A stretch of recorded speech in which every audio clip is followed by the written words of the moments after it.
online to this gathering hosted by the Unitarian Universalist Church of Bowling Green. My name is Christina Kruger, and I'll be your service associate today on this wonderfully warm Sunday morning. Quick reminder to please set your cell phones to silent. We are a welcoming congregation. Whoever you are, however you identify, wherever you come from, and whoever you love, you are welcome here. Our Sunday services are different each week so that we can honor and learn from our wide array of traditions and beliefs. Today, joining us virtually, our speaker is the Reverend Bob LaVallee. Though we each walk our own path, here in this place, the land of the Osage, the Cherokee, and the Shawnee, we gather to journey together as one community. For Unitarian Universalists, the flaming chalice is a symbol of the light of learning and of love. This morning, our chalice will be lit by Diane Lewis.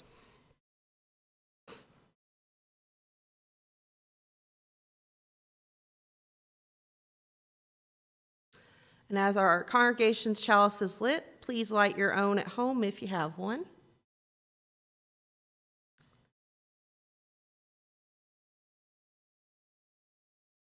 And then please join us in humming hymn number 362, Rise Up, O Flame.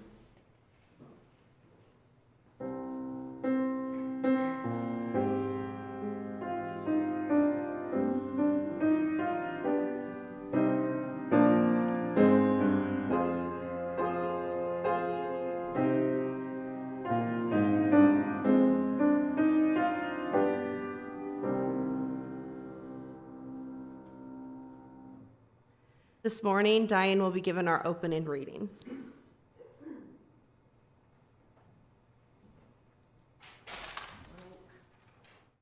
Asks.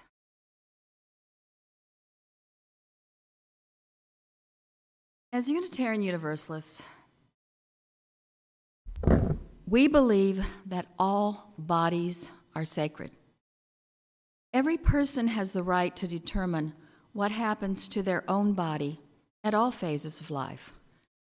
This morning, Reproductive Justice Sunday, in commemoration of the 49th anniversary of Roe v. Wade, possibly the last anniversary, and the ongoing fight for reproductive health, rights, and justice, we are joining this morning over 100 other UU congregations across the country for a Sunday of solidarity, support, and reflection.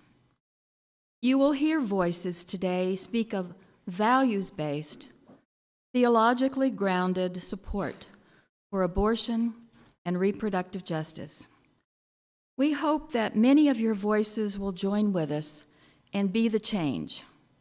I am reminded of the lines of our American poet, Amanda Gorman, who said, "If only we are brave enough to see it, if only we are brave enough to be it."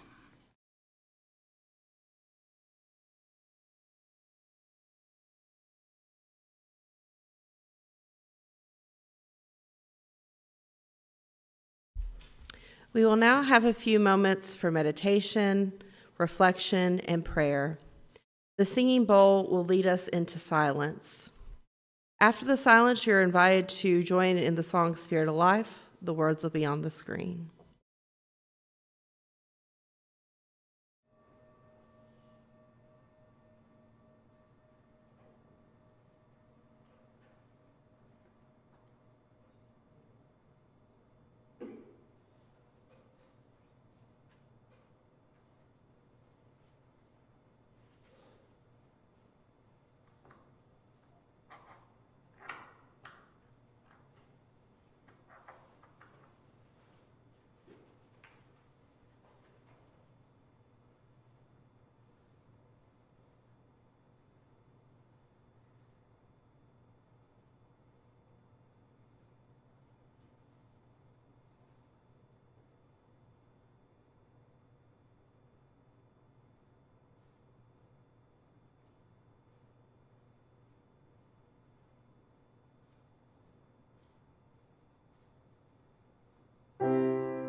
As mentioned earlier, Unitarian Universalists have a wide array of beliefs, and the speakers at our Sunday services come from many traditions. Here to share their own thoughts today is the Reverend Bob LaVallee. The Reverend Bob LaVallee, Associate Minister for UU Albuquerque, sums himself up in a recent tweet. Unitarian Universalist, veteran, aspiring anti-racist and feminist, reckless cook, slow driver, son of Buffalo, New York. I came to get down. He, him, views mine. We thank Reverend Bob for sharing his views and to Side with Love, UUA, for providing this virtual message on this Reproductive Justice Sunday.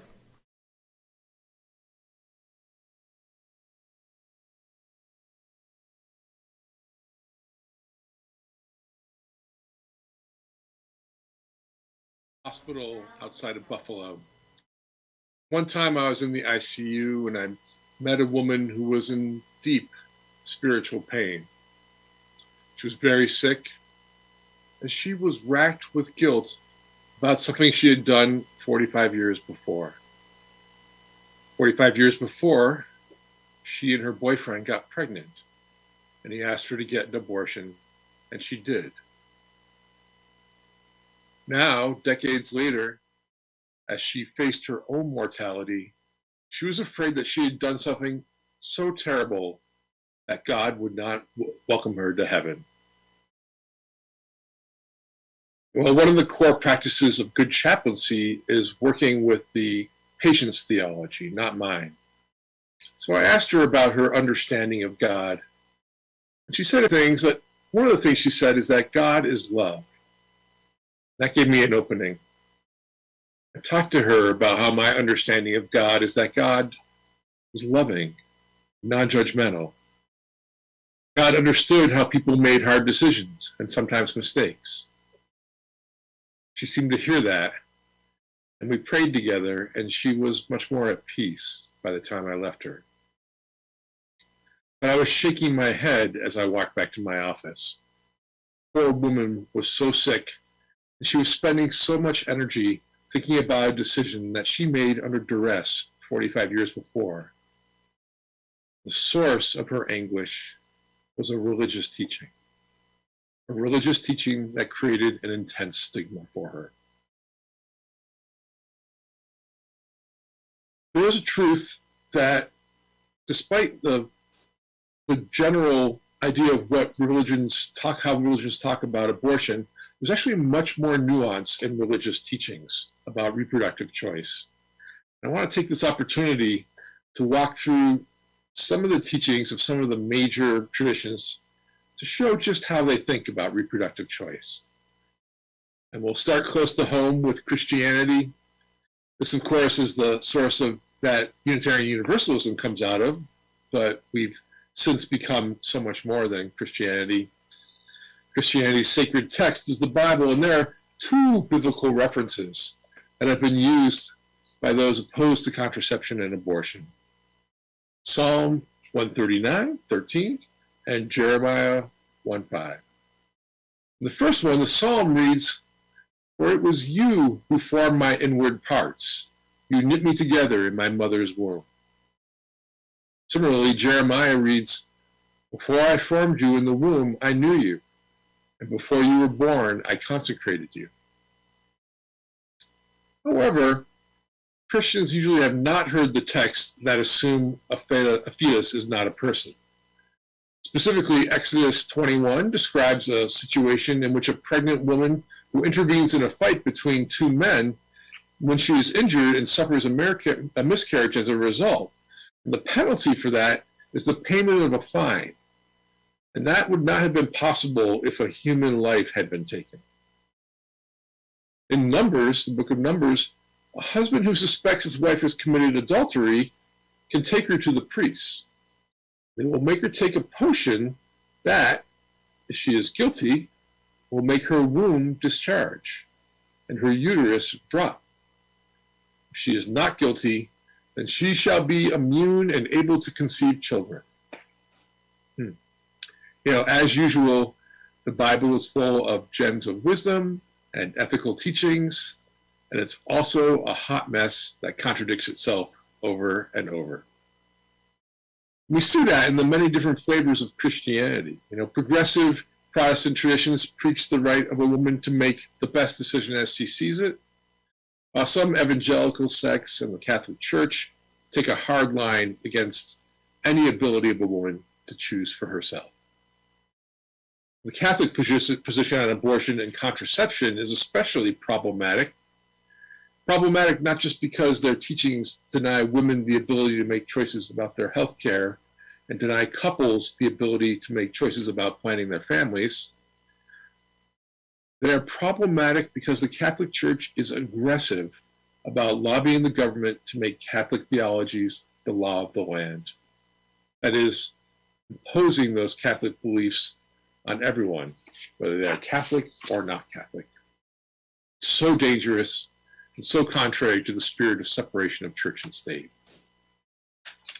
However, the Catholics, all people who are practicing Catholics, are not a monolith. There's an organization called Catholics for Choice that is advocating for changes on these theologies from within. And by the by, 2 Fridays ago, First Unitarian hosted a celebration for Father Ann Trapiano, a woman who just got ordained as a Catholic priest via the Women's Ordination Conference. I'm so delighted for her and her vision of a more inclusive and accountable Roman Catholic Church. And I imagine that if women could be priests and be in leadership in the mainstream Roman Catholic Church, the teachings of that church on reproductive freedom would be very different. For Judaism, the position on abortion is pretty clear. The legal codes and rabbinical teachings tend to depict the fetus as part of a woman's body. However, just as one may not wantonly mutilate one's own body, so too a woman is not permitted to obtain an abortion merely for reasons of convenience. But just as she's permitted to sacrifice a portion of her own body for her greater good, so too may she obtain permission for an abortion in order to assure her overall well-being. In Jewish tradition, the fetus is not a person. It has no rights. So abortion is permissible under a wide variety of circumstances. All 4 non-Orthodox Jewish movements, Reform, Reconstructionist, Conservative, and Humanist, are on the record as opposing any governmental regulation of abortion. Buddhism faces the fact that abortion may sometimes be the best decision and a truly moral choice. For Buddhists, that doesn't mean that there's nothing troubling about abortion, but it does mean that Buddhists may understand the complexity, that reproductive decisions are part of the moral complexity of life. So here's a statement from the Japanese American Buddhist Churches of America. It is the woman carrying the fetus and no one else who must in the end make this most difficult decision and live with it for the rest of her life. As Buddhists, we can only encourage her to make a decision that is both thoughtful and compassionate. On to Islam. There is a consensus among Muslims that abortion is allowed if the life of the woman is endangered at any period during the pregnancy. Some scholars have now taken the position that the fetus is to be treated as a person from the moment of conception, but that is actually so that would forbid any abortion. But this actually contradicts the classical Islamic practice in which the fetus was never seen as a legal person before birth. In the Quran, Surah 46 and line 15, and surahs are the word for individual chapters of the Quran. 46:15, it says, "We have enjoined on man kindness to his parents. In pain did his mother bear him, and in pain did she give him birth." This interpretation of some Islamic scholars is that God has singled out the woman for mention when speaking of the duties of a person towards his parents, that shows that her pain must be taken into consideration first and foremost, and the final decision about bringing a child into the world must be hers. Throughout all these traditions, the various religions seem to imply that they wish no abortions would happen. that feels like adding a stigma that doesn't help. Similarly, I've heard people imply that every abortion is a gut-wrenching decision. But I've spoken with and read of many women for whom it was a very easy decision, an obvious no-brainer. Perhaps you've heard politicians say that abortion should be safe and legal and rare. That rare is a weird attempt to hedge their opinions, and I think it's not necessary. Abortion is okay. Similarly, there's a lot of hand-wringing about later term abortions. And again, I think that's a way of not saying the full truth. That is that an abortion is the decision of the woman and only the woman. During his run for president, Peter Buttigieg, who was raised Catholic and is now Episcopalian, was asked about third trimester abortions. And I thought his answer showed real integrity. Here's what he said. So let's put ourselves in the shoes of a woman in that situation, meaning having a late-term abortion. If it's that late in your abortion, in your pregnancy, then almost by definition, you've been expecting to carry it to term. We're talking about women who have perhaps chosen a name, women who've purchased a crib, families that then get the most devastating medical news of their lifetime, something about the health or life of the mother or the viability of the pregnancy that forces them to make an impossible, unthinkable choice.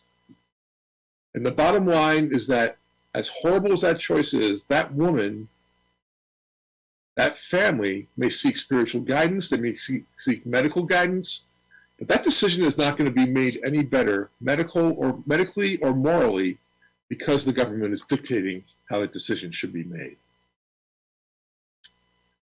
So where is Unitarian Universalism in all this?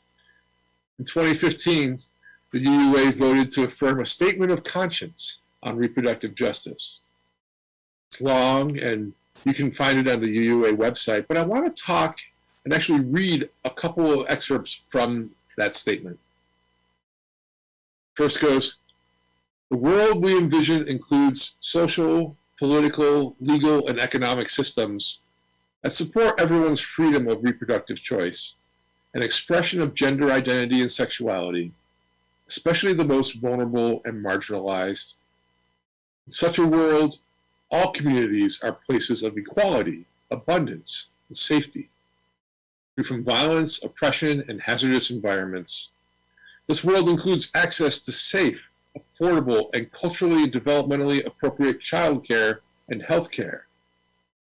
In our vision, everyone has access to accurate information about sexuality and family planning, and safe, healthy, and culturally sensitive reproductive health services.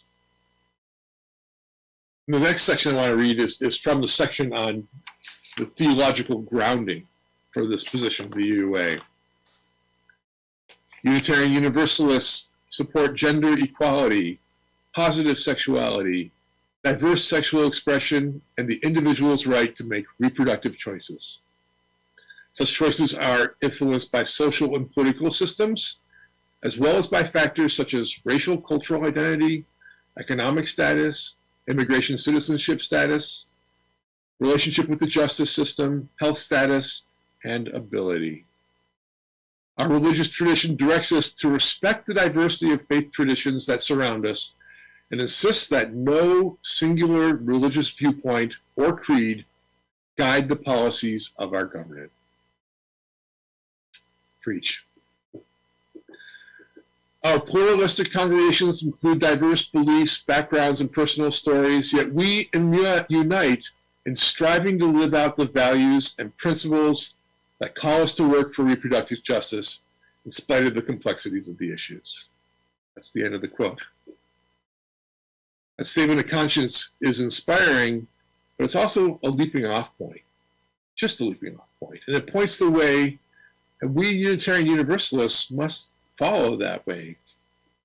So earlier this month, First Unitarian sponsored a public reading of the Roe v. Wade Supreme Court decision. And you'd think that listening to a legal decision might be a little boring, but folks who attended agreed that it was compelling and full of fascinating insights. Now, we collaborate with the New Mexico Religious Coalition for Reproductive Choice, and I'm a big fan of the New Mexico RCRC. If you're interested in doing more, the RCRC offers a variety of ways to support the cause. Of course, you can make a donation. You know how it is with money, it's always the right color. But you can also give your time. For example, you can be a legal observer. Legal observers are especially trained to monitor abortion provider clinics for activities that violate the Freedom of Access to Clinical Entrances Act. You can be an advocacy volunteer. They're looking for activists interested in phone banking, data entry, writing personal notes to patients, and making safe sex kits all through New Mexico. You can be a driver for patients. Our volunteer drivers are providing transportation for patients coming to New Mexico for abortion access, coming from places such as Texas, for example. But back to the positions of different faiths on abortion. When we consider the persuasiveness of these religious teachings, we should consider the values behind them. What is valued? Who is valued? And who is considered disposable? Ultimately, where does this theology take us? To help answer these questions, I want to share a quote from James Baldwin. It is not too much to say that whoever wishes to become a truly moral human being must first divorce themselves from all the prohibitions, crimes, and hypocrisies of the Christian church. If the concept of God has any validity or use, it can only be to make us larger, freer, and more loving. If God cannot do this, then it is time that we got rid of him. Baldwin's critique focuses on Christianity, but I think it applies to any religion. If religion does not make us larger, freer, more loving, we should get rid of it. So whether a person can make a religious argument for or against reproductive freedom really depends on whether or not that religion that the person is using for the argument is patriarchal or not. And here's an easy way to tell if a religion is patriarchal. If the religion refers to God as him, it's patriarchal. Ultimately, I think religious debates about reproductive choice are about patriarchy. Patriarchy, for folks who don't know, it's sort of a jargony thing, but that is the legal, institutional, and cultural systems that give power to men and oppress women. Women are told what to do all the time. Women are told what to wear all the time. And they're told what to think all the time. The last thing they need is to be told what to do with their bodies. Women fight for control of their lives every day. Every single day. And this is the result of patriarchy. Patriarchy that's shored up by a lot of religion. I think it's the work of Unitarian Universalism to help us be larger, freer, and more loving.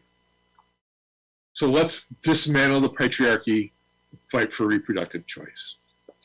So be it, and blessed be.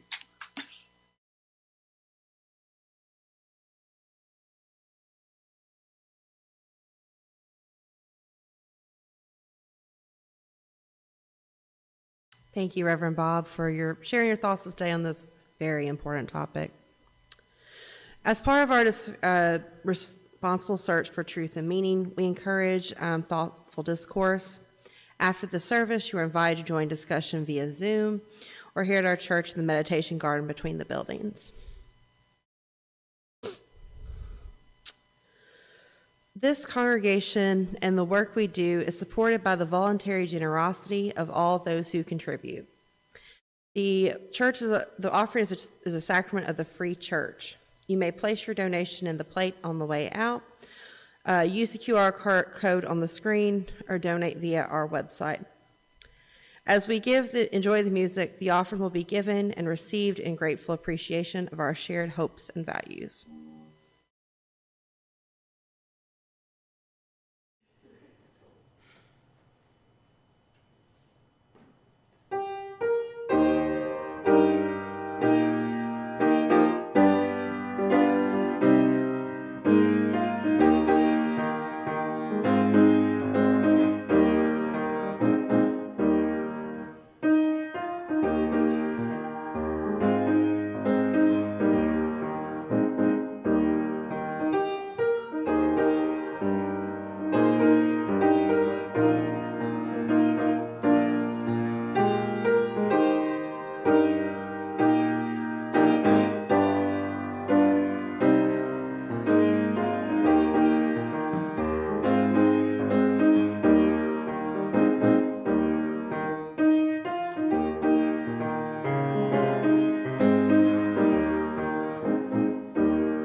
Florian.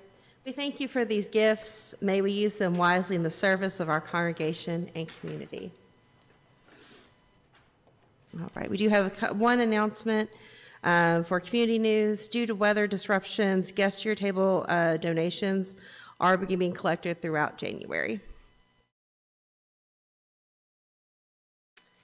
If you have questions about Unitarian Universalism or about joining this congregation, please speak to a member of our membership team if they'll raise their hands. Thanks, guys. Or you can also speak with our board president, Christina Kruger, or with me. You can also email me at president@uubgky.org. As always, you can find more community news by reading the monthly newsletter and the weekly email updates. Here at church, you can look at the bulletin boards and pick up a hard copy of the newsletter. And of course, our website and our Facebook page are always available online. And Michelle will lead the next song. What? Question? It's 10:51 to be honored.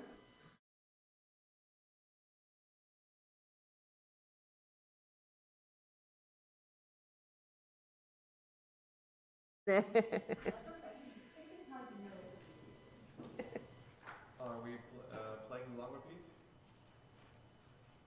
We're going to play it as written. Okay.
Thank you, Michelle and Florian. This morning, Natalie Barman will be given our final reading.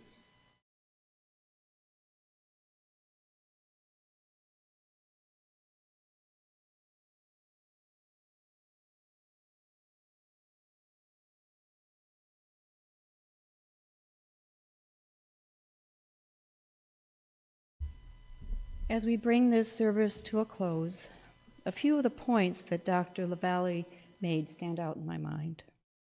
First, our religious tradition insists that no singular religious viewpoint or creed should guide the policies of our government.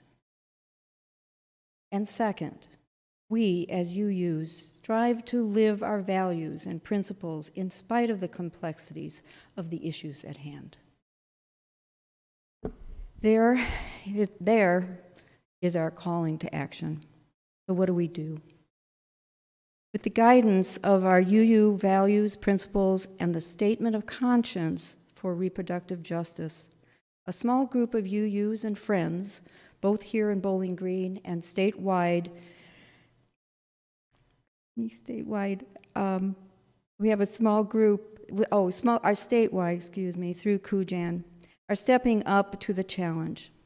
In September of 2019, Diane Lewis was here, and Lisa Del Porto, Kay Brown, and myself took part, along with 4 members of CUJAN, in a UUA organizing school course.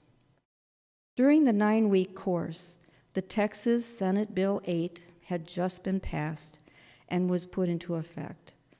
The State Bill 8 is a ban on abortion after 6 weeks, and it gives authority to citizens to sue anyone who assists a woman in getting an abortion. At that time, we became interested in the laws related to reproductive justice here in Kentucky. We learned that not only does Kentucky have a trigger law on the books, one that will make abortions illegal if and when Roe is overturned.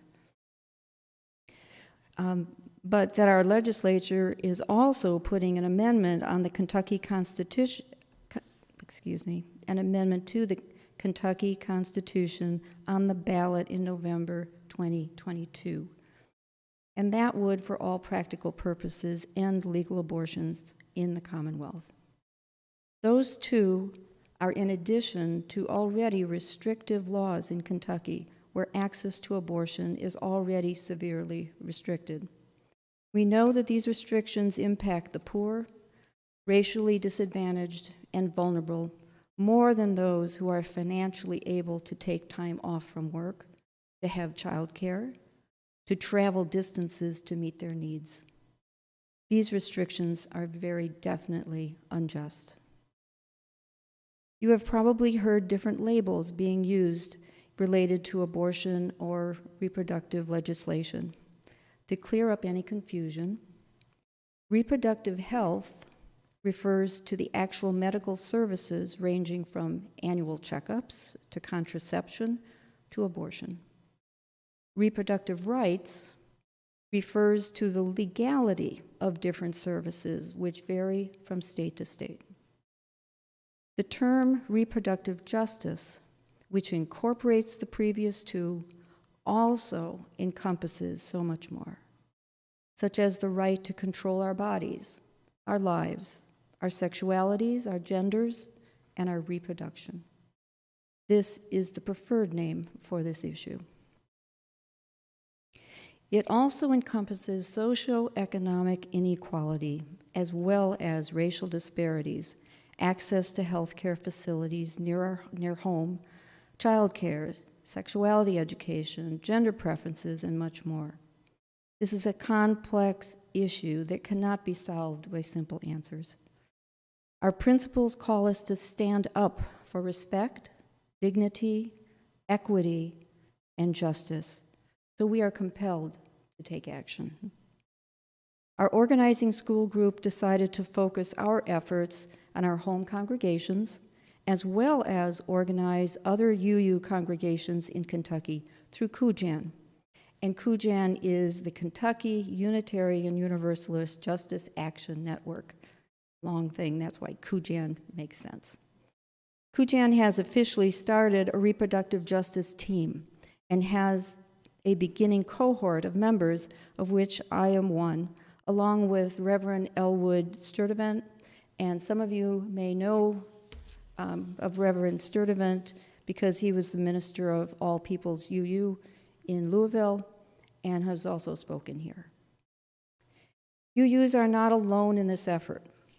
Dr. LaVallee mentioned the New Mexico RCRC, which is the Religious Coalition for Reproductive Choice, which is an interfaith advocacy group for reproductive justice. CUJAN is working closely with KRCRC, which is the Kentucky affiliate. But that isn't all. There are at least 10 groups joining forces to defeat HB 91.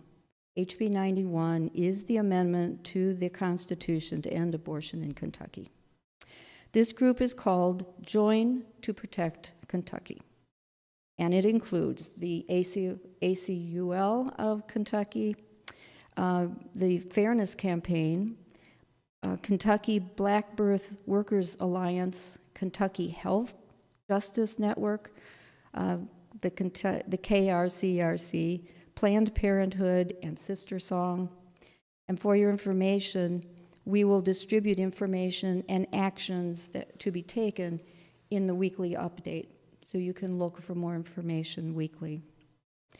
Here in our conversation, Diane Lewis is right here, and Lisa Del Porto, who I'm sure is online, Nancy Garrett, who is also here this morning, and I, along with some friends of the congregation, people who have been here before or are considered our friends, encourage you to join us to work locally within this congregation, as well as reach out to other churches and groups in Bowling Green. That is one of the things that KRCRC is helping us with, reaching out to other congregations. Our goal is to provide education and to spur activism around these issues.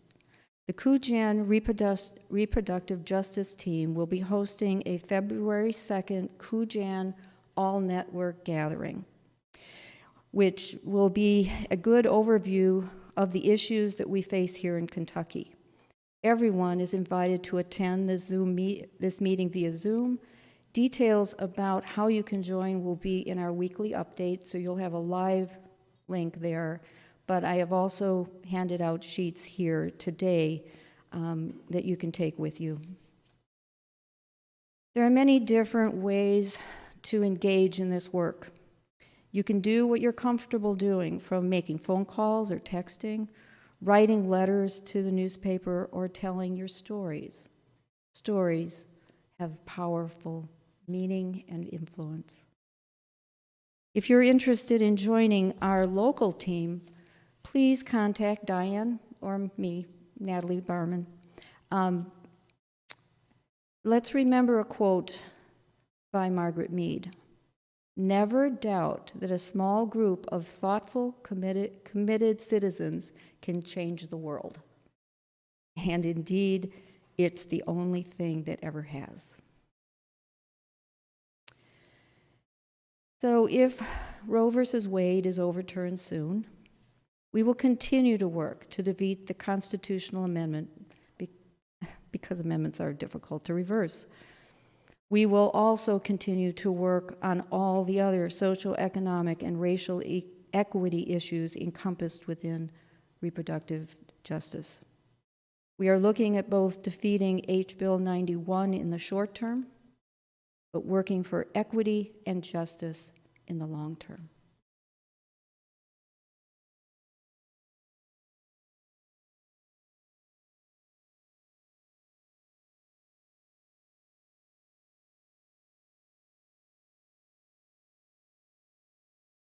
Thank you, Natalie. And I'd like to say thank you to all those who made this service possible. We now bid farewell to those who have joined us online. We hope you found this service meaningful, and we invite you to join us again. Be well and go in peace.